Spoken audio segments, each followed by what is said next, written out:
Hi, I, 22, female, have had no contact with my mother for the past year, and she only reached out to me recently to ask me for help. All of this started last year after I had just graduated from college and was living at home looking for jobs. My parents are divorced and have been for the past 10 years. They had shared custody of me, so until I was 18, I was splitting my time between the two of them. My mother started dating my stepdad, Sean, about 6 years ago, and after 4 years of being together, Sean and his daughter moved in with us, and in a couple of months they got married. I didn't have any bad blood with either of them. We had a pretty normal relationship. Of course, I would only spend half the month at my mother's place, so I did not need to interact with them much anyway. Sean was nice enough to me, but with time I gradually realized that his daughter definitely did not like me. Kayla, my stepsister, was 2 years older than me and had this weird thing about her, like she was truly convinced that she was somehow better than me.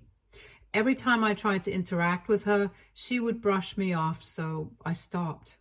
Since I was clearly not welcome to be her friend, and over the next few years after she had moved in, she started making it more and more obvious that she did not like me.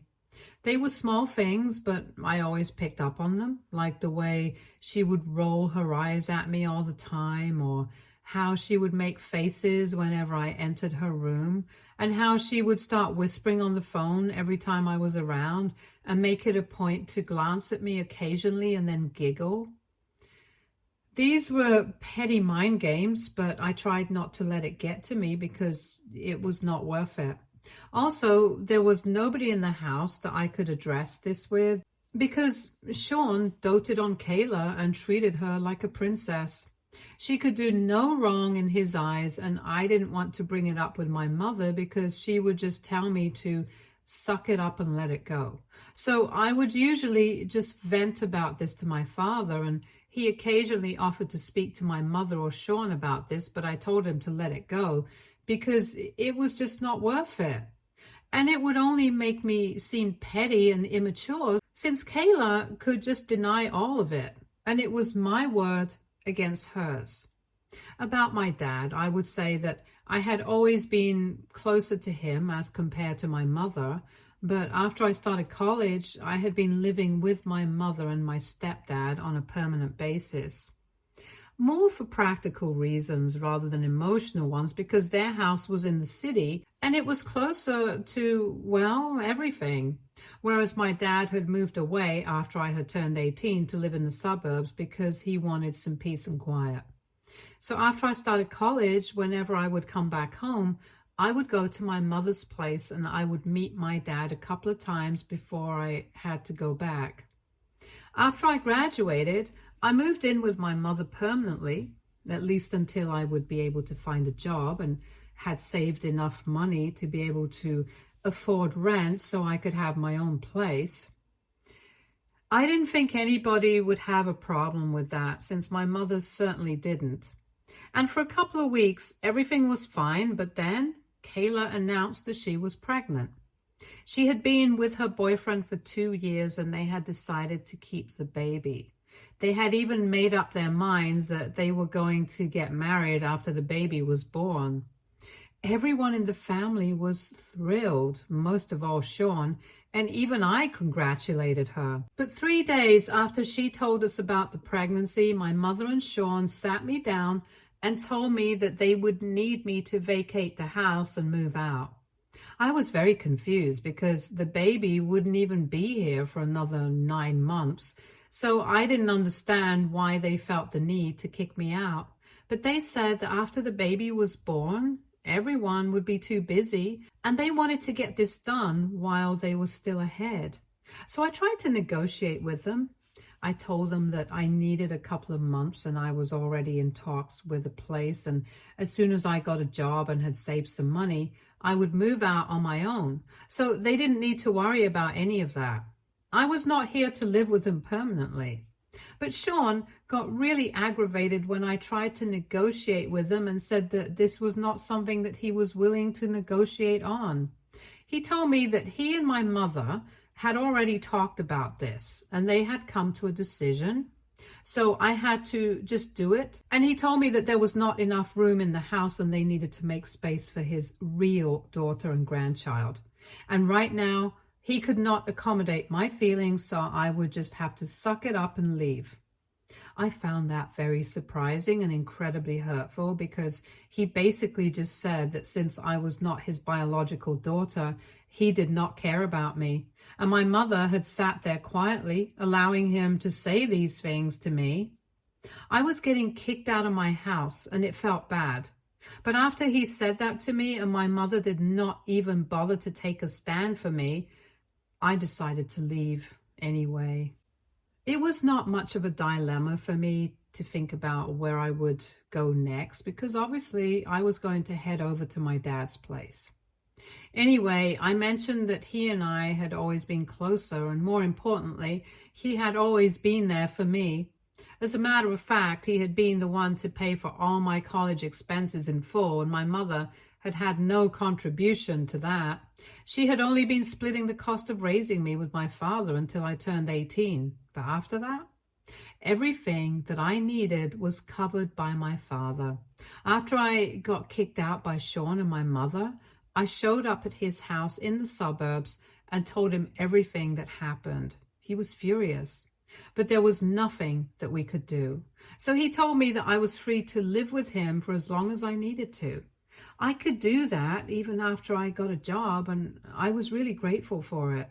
So I stayed with him for a couple of months. I worked, and as soon as I had the money, I got an apartment of my own. My dad was there for me every step of the way, and even after I moved out, he would help me out with money occasionally. For the last couple of months, however, I've been completely independent. I have still kept in touch with my father, and we meet every weekend. Because he lives in the suburbs, I have to drive for more than an hour to get to his place, but it's totally worth it. Anyway, neither my father nor I have had any contact with my mother, and nobody from our family has spoken to her after she kicked me out either. So we have had no idea what the two of them have been up to. I don't follow them on social media, so I had pretty much forgotten about all of them since I had been pretty busy for the past year.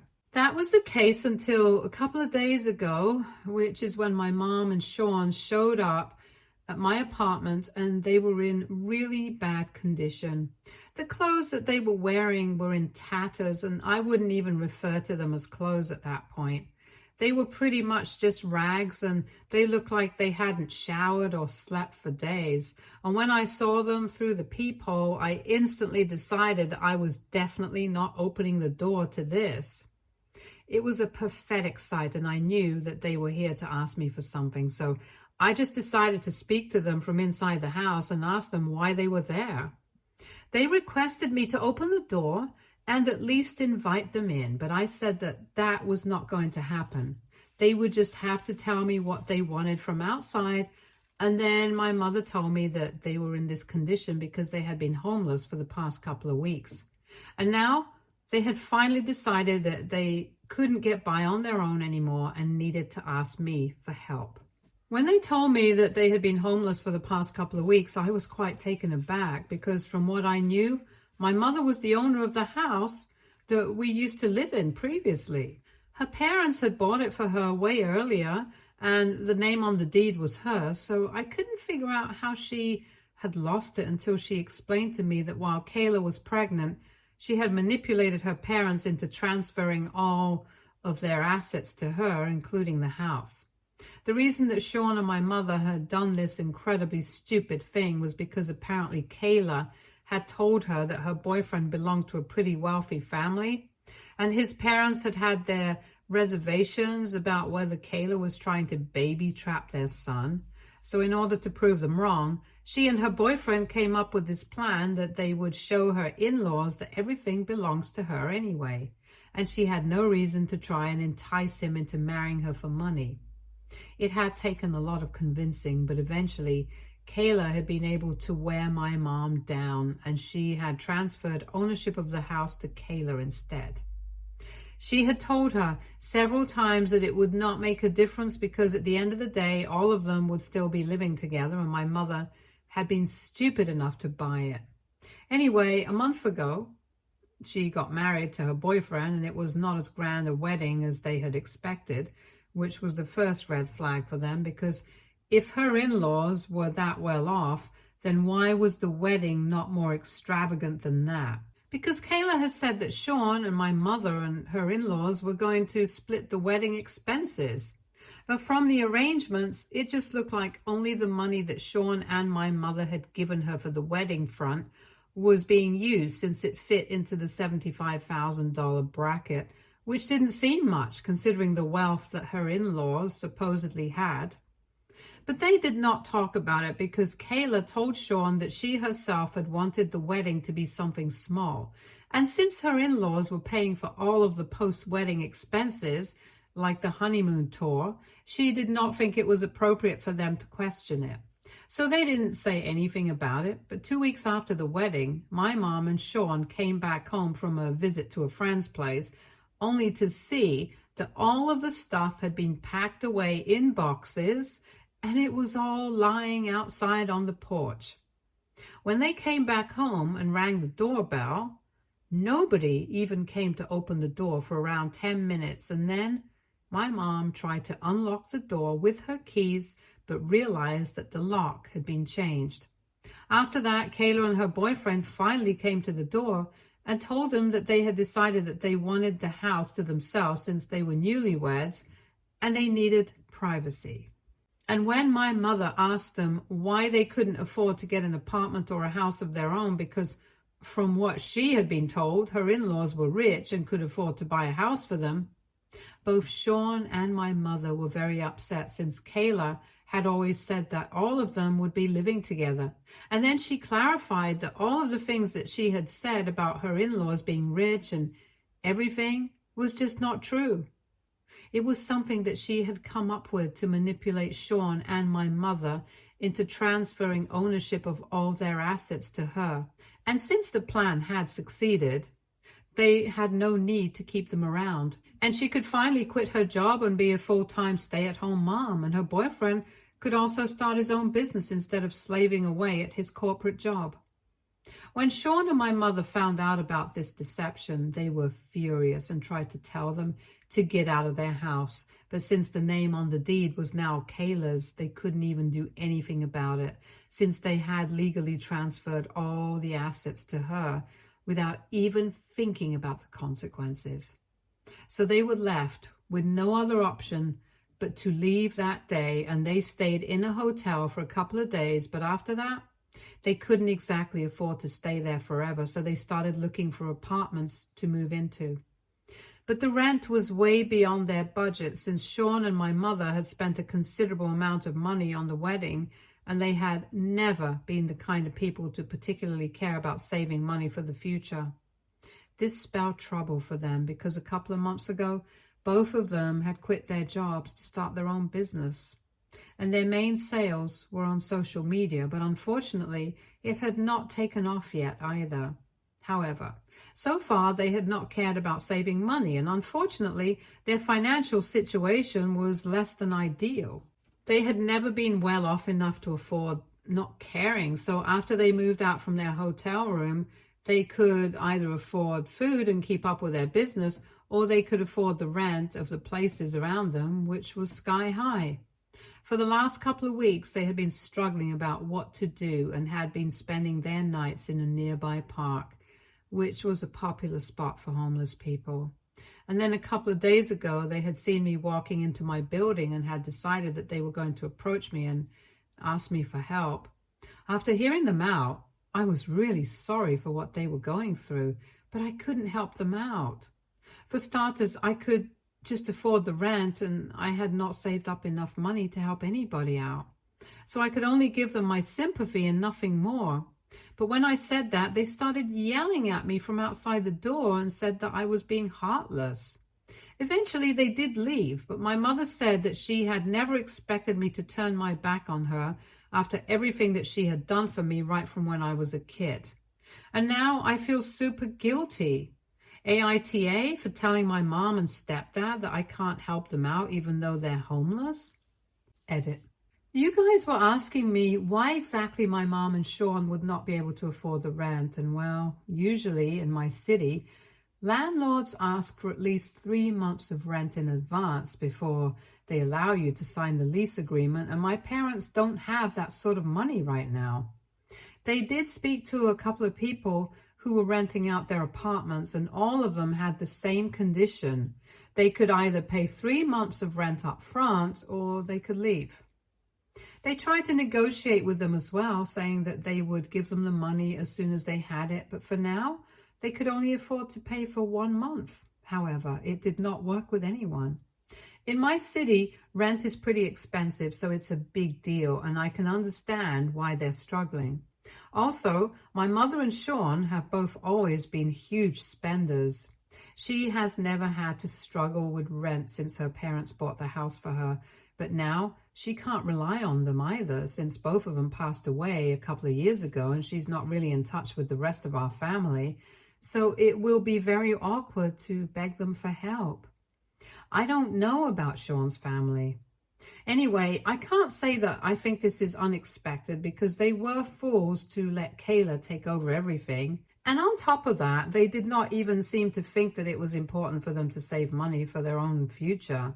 Their business is not even doing well, yet they keep putting money into it at some point, which is just hopeless. It was a homemade jewelry business. My mother was handling the jewelry making part and Sean was handling the finances. It was a small business, but right now they don't even have a home and they are running low on resources as well, so they can't continue with that either. Basically, they are screwed in every which way and I'm their only hope. Update 1. Hey, it has been 9 days since my original post here. Most of you said that I shouldn't get back in touch with my parents and I should just let them suffer because these are the consequences of their own actions and stupidity. I know that I get that, but I tried to walk past that park, and when I saw them just sitting there with hunched shoulders and no hope, I just couldn't do it. I couldn't bring myself to look away and walk past them like it was nothing. And believe me, I tried. I really tried to ignore it for a couple of days, but eventually I just broke. So 4 days ago, I went up to them and I told them that they could come with me to my apartment and freshen up. They could change into better clothes, at least my mother, since I did not have any men's clothing for Sean. They seemed thrilled and couldn't stop thanking me, but I did not know what to say. It just happened before I could control myself. Anyway, I invited them into my apartment, let them freshen up, and my mother changed into my clothes while Sean changed into a unisex t-shirt that I had and wore his own jeans. I asked them what happened to the rest of the clothes that they had, and they told me that they did not have the means to carry around the boxes that Kayla had packed for them since she had taken their car as well. So everything that they had was still packed carelessly in those boxes, and they were still lying on the porch of their old house. I told them to wait in my apartment while I made something for them to eat because they had been surviving solely on canned food so far. And then I drove to my old house, and sure enough, Kayla had not even bothered to have them moved. And that infuriated me so much that I let my emotions get the better of me, and I rang the doorbell. And when Kayla opened it up to see me, she actually scoffed in my face and asked me if I was here to talk about our parents and what she had done. I told her that I wasn't actually there to talk about that, but I was just there to tell her that this is exactly the kind of thing that I would expect from somebody like her. I told her that she was a disgusting human being, and it was not surprising that she and her boyfriend had chosen to trick their way into taking over everything that our parents had worked for, because that's just the kind of person that she was. She did not have any talent or skills of her own, so of course she had to rely on manipulation, and at least that was one thing that she was good at. Then I told her that I hoped her child would do this same kind of crap with her at some point, because that would be real justice. And then I walked away with a couple of boxes while she cursed behind me. Anyway, after I had put the boxes in my trunk, since there were only a few, and most of them were just clothes and other things that belonged to our parents, I drove back home. And then I gave them fresh clothes and everything else that belonged to them, and I told them that this was just a temporary measure. They were not supposed to make themselves at home here, but instead, I wanted them to go back to their old jobs that they had quit a couple of months back and tell their employers that they wanted their jobs back. And as soon as they were back on their feet, I wanted them out of my apartment. I was also going to allow them to let them live with me for free. I told them that with the money that they had, I wanted them to split the rent and other expenses with me for as long as they were living here.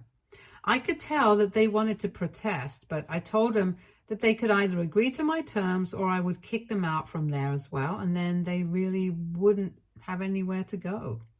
So they decided to shut up and agree to what I said.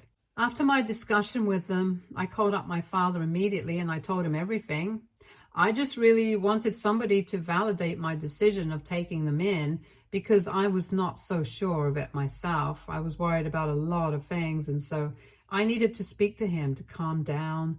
But after talking to him, he told me that I had done the right thing. Maybe it was not right in the sense that they had screwed me over once a year ago, but now I was being the bigger person and helping them out because while I had survived because of my father, they had nobody else to count on.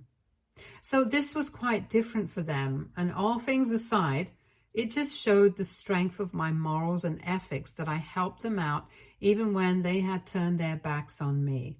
After my dad told me that I had done the right thing, I did not feel worried about anything, and he told me that he would even send me money to help me out, but he did not want to speak to my mother or Sean because he personally did not like or trust them.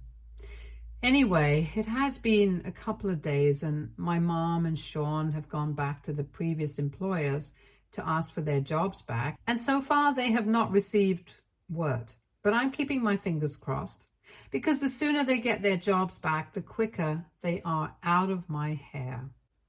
Update 2. Hi, so 2 weeks ago, I had taken my mother in and allowed her and Sean to live in my apartment until they were back on their own feet.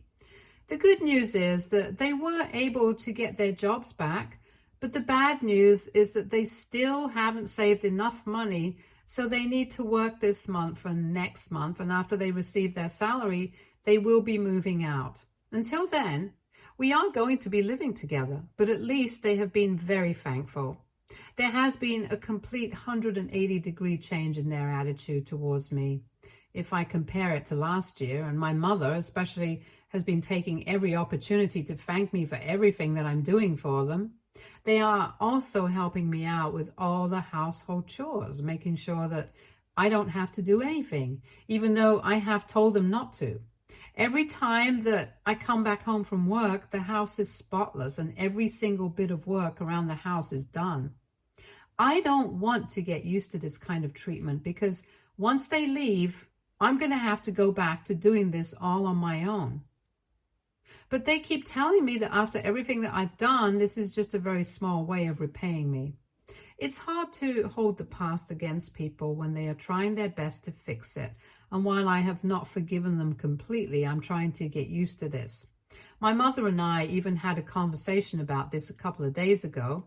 While I was working on my laptop, and it was just the two of us since Sean was napping in the other room, she told me that she was really grateful to have me as her daughter because even though she had not been a good mother to me, I was still being an exceptional daughter to her.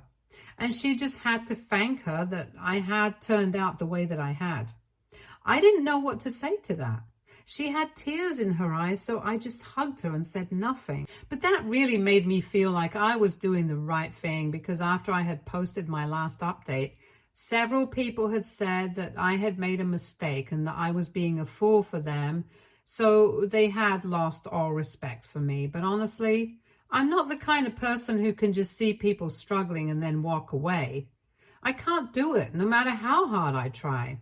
So people might not agree with what I did, but I chose to be good anyway. Update 3. Hey, so my mother recently moved out with Sean. After they received their first salary, they started looking for new apartments, and luckily, I was able to find one just a couple of blocks away. So they paid and signed the lease, and now they are sorted for at least the next 3 months. The last couple of weeks were good. I was able to reconnect with my mother. She apologized for everything, and we decided that we were going to try therapy to fix our relationship. She's not getting any younger, and neither am I, and I don't want to lose a relationship that I have with her, no matter how strained it is at the moment. I'm a generally forgiving person. I can't say that I have forgiven her and put everything in the past, but I want to have the option to do that, so that we are going to look into therapists, and in a couple of weeks we'll start working on our relationship.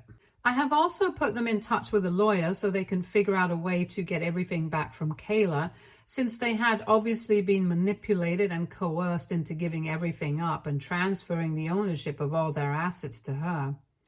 And if there was some way to prove it, they would be in luck and maybe get at least certain things back. It's a long shot, but it's worth a try, because I don't know why, but it just makes me so mad knowing that Kayla is going to get off scot-free even after doing all of this. I don't want that for her at all, and I want her to be punished for everything that she has done. She is the true definition of pure evil. Anyway, I don't know if speaking to a lawyer and stuff will work or not, but my mother is willing to give it a try. Now that they have moved out, I'm back to living on my own, but I'm thinking about getting a roommate because it'll be easier to split all the household chores and rent with somebody else. Since this past month has been pretty easy for me, since I wasn't having to do all the work on my own. I've put up an ad, so I'm going to wait and see what happens. But for now, I'm on my own, and it's nice. I feel good doing that. My mother and Sean are doing better, and it's mostly just thanks to me, because had it not been for my help, they probably still would have been homeless without any hope for the future. And I'm glad knowing that I had a part in securing their future. So as long as I have the satisfaction of knowing that, I feel good about myself. Stay tuned for more stories from Argo Relationships.